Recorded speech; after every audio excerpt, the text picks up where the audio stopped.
Today on the Stay-at-Home Chef, I'm showing you how to make perfectly soft cream cheese sugar cookies.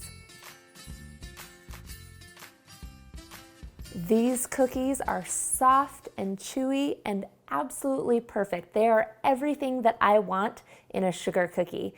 They start with 1 cup of softened salted butter. We're gonna go ahead and put that into a stand mixer. However, you don't have to use a stand mixer. You could also use a bowl with a hand mixer.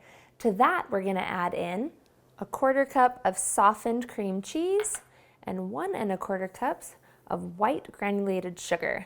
Then we're gonna get this mixing.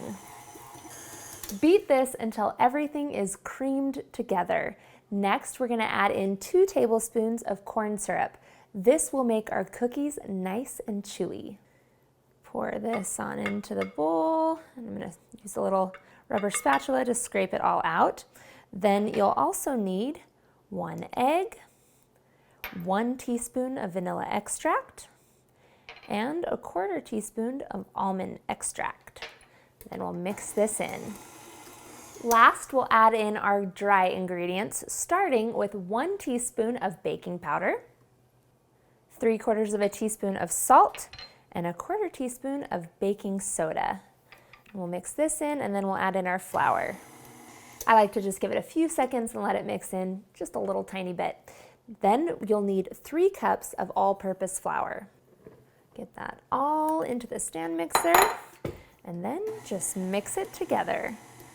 You should end up with a nice, wet, sticky dough. Next, you'll need to line a baking sheet with some parchment paper or a silicone baking mat. And we're gonna take the dough and roll it into a little ball in your hands, and then give it a slight press to flatten, and then place it onto your prepared tray.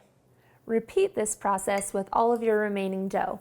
This recipe makes about 24 sugar cookies, so you'll need 2 baking trays to get them all to fit. You can see that I fit about 12 cookies on each baking sheet. Now these are drop sugar cookies. If you want to roll them out and cut them with little cookie cutters into fun little shapes, you'll want to refrigerate the dough for at least an hour and let it harden up before you roll them out and cut them. Other than that, it's all the same instructions. Next, we're gonna bake this in a 375-degree oven for 10 minutes.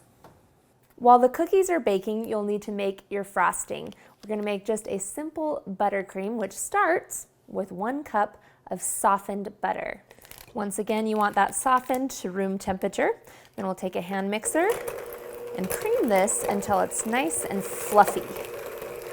Once it's all fluffy, we'll go ahead and add in 2 teaspoons of vanilla extract, and then we will slowly add in about 3 to 4 cups of powdered sugar. You want to add that in slowly and mix in between additions.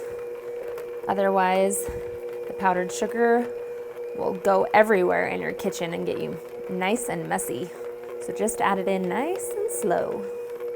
And that's really all you need for a good buttercream. However, nothing beats a good pink frosted sugar cookie. So I'm going to take a little bit of pink food coloring and dye our frosting pink. You just need a little bit here. I'm going to put it onto the beater itself and just start mixing it in. I like to use actual pink food coloring because it gives a much better color than trying to fiddle with red and make it the right shade of pink. Once your cookies are fully cooled, go ahead and frost them, maybe tap them with a little bit of sprinkles, and they're ready to eat.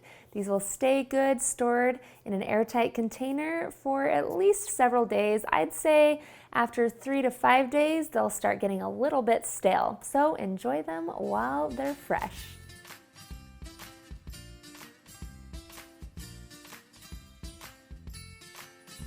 Thanks for watching. You can find the full written recipe in the video description. Be sure to subscribe and check out the rest of my videos where you can find hundreds of restaurant quality recipes you can easily make at home. See you later.